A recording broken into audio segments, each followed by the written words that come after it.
NAB ترامیم کو کالعدم قرار دے دیا گیا۔ 10 میں سے 9 ترامیم کو کالعدم قرار دے دیا گیا ہے۔ سپریم کورٹ نے نیب ترامیم کیس کا فیصلہ سنا دیا۔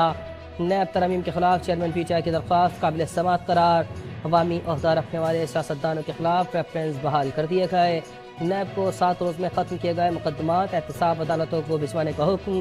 نیب کو 50 کروڑ روپے سے کم مالیت کے کرپشن کیسز کی تحقیقات کی اجازت ہوگی۔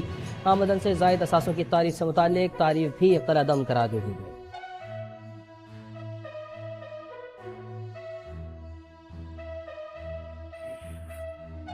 سپریم کورٹ کے سنائے جانے والے نیب ترامیم کیس کے فیصلے میں جسٹس منصور علی شاہ کا اختلافی نوٹ شامل۔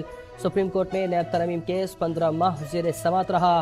عدالت نے 54 سماعتوں کے بعد گزشتہ ہفتے فیصلہ محفوظ کیا تھا۔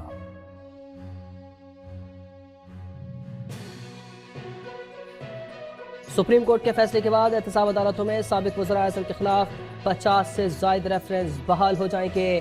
آصف زرداری، شہباز شریف، حمزہ شہباز، یوسف رضا گیلانی، راجہ پرویز اشرف، شاہد خاقان عباسی، شوکت ترین، سلیم مانوی والا، اعجاز ہارون، سردار مہتاب عباسی، روبینہ خالد اور عبد الغنی مجید کے خلاف ریفرنس بحال۔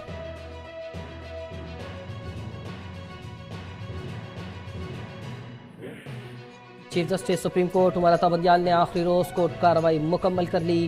وکلا کو آخری دن بھی good to see you all my friends کہا۔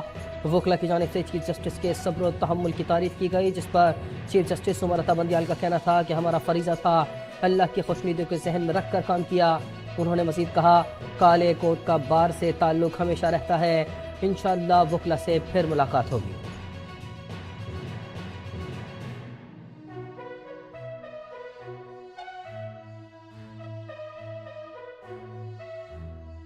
پاکستان سمیت دنیا بھر میں جمہوریت کا دن منایا جا رہا ہے۔ ملک میں 3 دہائیوں سے بھی زیادہ عرصے تک براہ راست تامریت رہی۔ منتخب حکومتوں کو بھی غیر جمہوری قوتوں کا سامنا رہا۔ سیاسی رہنما اس بات پر متفق ہیں کہ ملک میں جمہوریت کا تسلسل ٹوٹنا نہیں چاہیے۔ عالمی یوم جمہوریت کے موقع پر چیئرمین پیپلز پارٹی کا پیغام، کہا کہ پاکستان کی 60% سے زائد آبادی نوجوانوں پر مشتمل ہے۔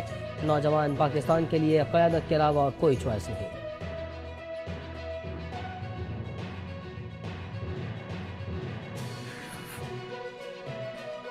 دشمنوں کا ملک کے امن پر وار۔ کوئٹہ کے قریبولی تنگی میں سیکیورٹی فورسز پر دہشت گردوں کا حملہ۔ فائرنگ کے تبادلے میں 3 دہشت گرد جہنم واصل۔ پاک فوج کے صوبیدار قیصر رحیم نے بہادری سے مقابلہ کرتے ہوئے جوہری شہادت نوش کیا، 1 سپاہی زخمی۔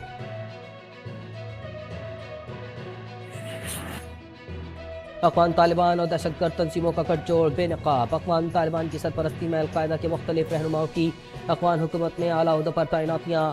عالمی برادری کا کہنا ہے کہ افغانستان کی صورتحال تیزی سے پیچیدہ ہوتی جا رہی ہے۔ طالبان کو اب یہ بتانا ہوگا کہ افغانستان کی سرزمین پر کسی بھی دہشت گرد تنظیم کی محفوظ پناہ گاہ موجود نہیں۔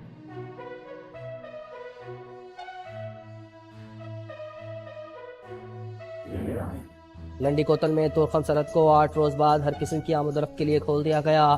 مال بردار گاڑیوں اور مسافروں کی 2 طرفہ آمد و رفت جاری۔ سرحد افغان عبوری وزیر خارجہ کی اس یقین دہانی کے بعد کھولی گئی کہ افغان سرزمین پاکستان کے خلاف استعمال نہیں ہوگی۔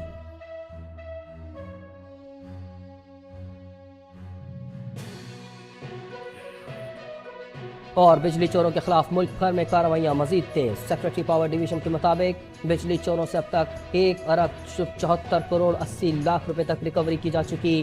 بجلی چوروں کے خلاف 5193 FIR درج کروائی گئی ہیں۔ کریک ڈاؤن کے دوران 560 بجلی چوروں کو گرفتار کیا جا چکا۔